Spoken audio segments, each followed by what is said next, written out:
तीन दशकांपासून पाकिस्तानकडून दहशतवाद्यांना पाठिंबा आणि अर्थसहाय्य। पाकिस्तानी संरक्षण मंत्री ख्वाजा आसिफ यांची कबुली। भारताच्या इशाऱ्यानंतर पाकिस्तानची घाबरगुंडी।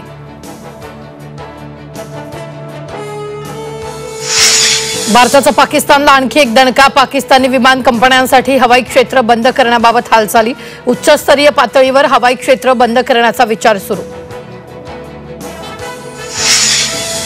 पीक विमा योजनेत अनेक घोटाळे। एसआयटी अहवालानंतर दोषींवर कारवाई। मुख्यमंत्री देवेंद्र फडणवीसांचं आश्वासन।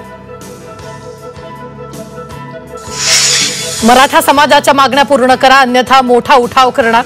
मनोज जरांगेंचा सरकारला इशारा। जरांगेंच्या उद्याच्या पत्रकार परिषदेकडे सगळ्यांचं लक्ष। अकोला जिल्ह्याच्या कमाल तापमानात वाढ। प्रचंड बाष्पीभवनामुळे जलसाठ्यात मोठी घट।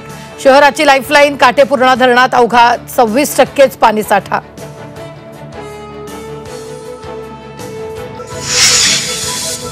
जळगावच्या पारोळ्यातील सावित्री फटाका कारखाना स्फोट प्रकरणी तिघांना 10 वर्षाचा कारावास तर 6 जणांची निर्दोष सुटका। आरोपींमध्ये 2 माजी नगराध्यक्षांचा समावेश।